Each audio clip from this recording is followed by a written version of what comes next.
So the question now is how to approach the literature review. So the question is how to do it, how we can start doing it. So the quality of literature review depends on a cautious selection and reading of books, academic and professional journals, reports, theses, conference proceedings. It may be unpublished manuscripts and the like, academic books and journals. So again, literature review depends on a conscious selection in your field of study. Other sources such as professional journals, reports, and even newspapers may also be a valuable because they can provide you with a specific real-world information about markets, industries, or companies. Now, to support our literature review, we have data sources, and we will talk each one of them. By the way, let's start with the textbook. No? Textbook are useful source of theories in a specific area. An advantage of textbook is that they can cover a broad range of topics. Now, the problem of textbooks uh, is that they tend to be less update than journals. Most of our books in our libraries or in the store, if it's not up to date, now that's the problem. Because if we will utilize the real-time setup, then maybe you should reconsider of using another source or data source from the field of study you have chosen. But then again, textbook is a very good source, specifically in theories. Next is the journals. Both academic and professional journals are important sources of up-to-date information. Articles in academic journals have generally been peer-reviewed. Reviewed articles that may or may not contain a meta-analysis, a type of data analysis in which the result of several studies are combined and analyzed as if they were the results of a large study. Research articles are reports of empirical research describing one or a few related studies. So journals. And the third is the thesis. No? Contains an exhaustive review of literature in a specific area. The next is we can use also the conference proceeding. It can be used in providing latest research or research that has not yet published and are very up to date. And this is the reason this information source is quite valuable because of the updated, recent. We have also the unpublished manuscript. Now, the American Psychological Association defines an unpublished manuscript as any information source that is not officially released by an individual publishing house or other company. Example would be a paper accepted for publication but still in press. Data from unpublished study, letters, manuscript in preparation, and personal communication can be also utilized in our literature review. We have also reports, no? Reports coming from the government departments and corporation commissions on carrying out large amount of research. Newspapers is one also of the data sources for our critical review.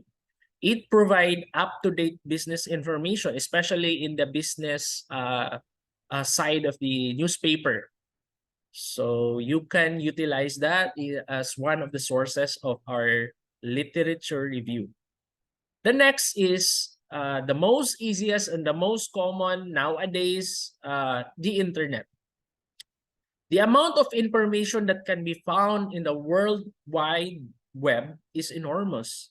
You can search for the details of the books, journals, and even journals, articles, and conference proceeding, as well as for specialized data such as company, publication, and even reports.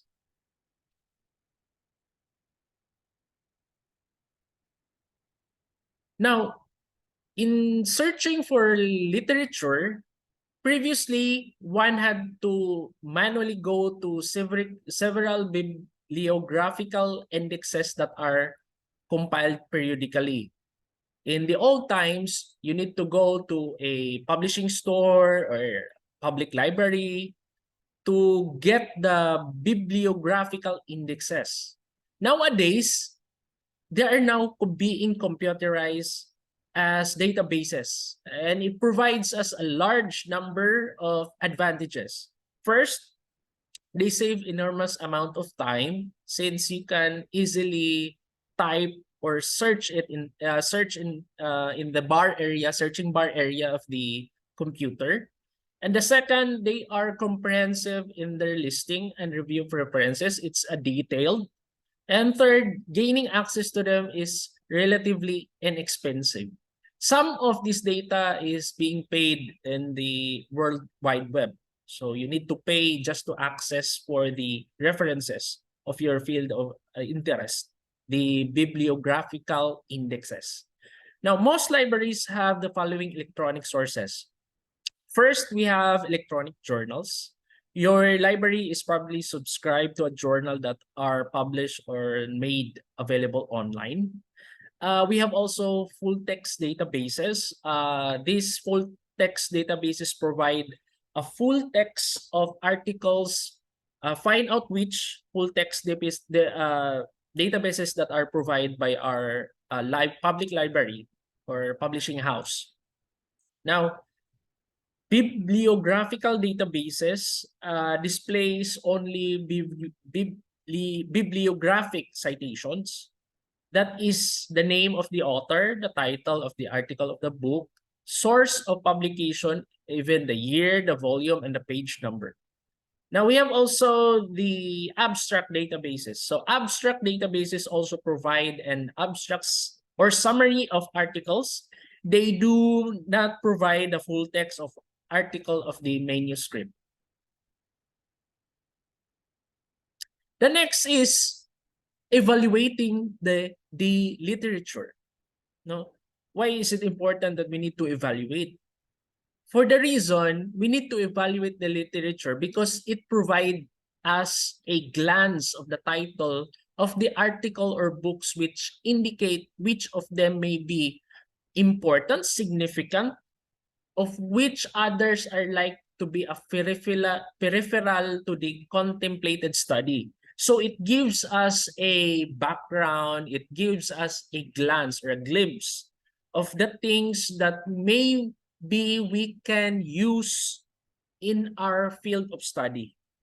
So the abstract of the article usually provides an overview of the study, purpose, general research strategy, even findings and conclusion, thus provide enough information to help and decide whether the article is relevant to the study. And article introduction also provide an overview of the problem addressed by the research and the specific research objectives. And the last, why evaluating the literature is important, because the introduction often ends with a summary of the research question that guide the study. So it's very significant for us to evaluate first the literature, which we will be a supporting document. It would be a basis of a binding to our field of study. Now, to assess the quality of the recent research, indeed, in this case, you cannot use the number of citation as indicator of quality of the article. You could ask the following question. So let's start for the first. Is the main research question problem statement presented in a clear and analytical way? The second is the relevance of the research question made transparent? Third, does the study build directly upon the previous research? Fourth, will the study make a contribution to the field? So the question is from your the problem of your research. Is the theory that guides the research? Is the theory described relevant and it is explained in an understandable, structured, and convincing manner?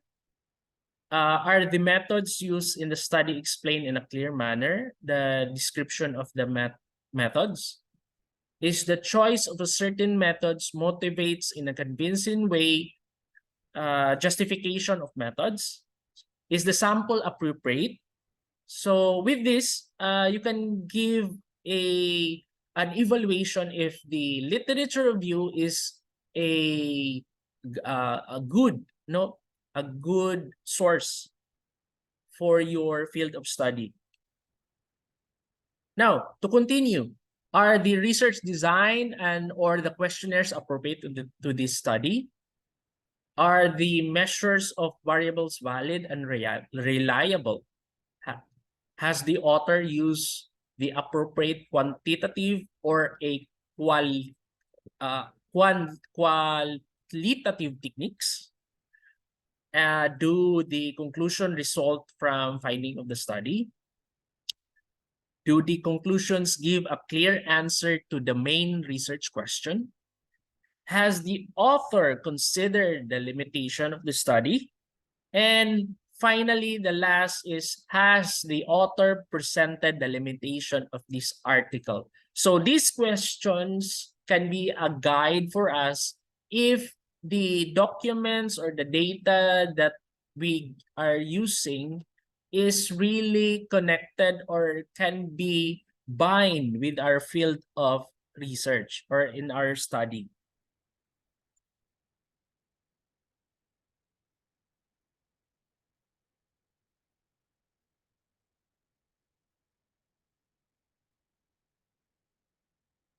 So the next topic is documenting the literature review. So literature review is to help the research to build on the work of others and make informed decision during a various stage of research project. Now, the third is a literature review is intended to synthesize and not necessary to summarize relevant research in a topic. To synthesize is to combine two or more elements for a new word.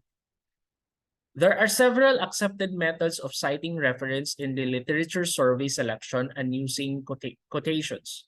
So the publication manual of American Psychological Association 2012 offers detailed information regarding in the citation, quotation, references, and so on. And it's one of the accepted style of referencing in the management area.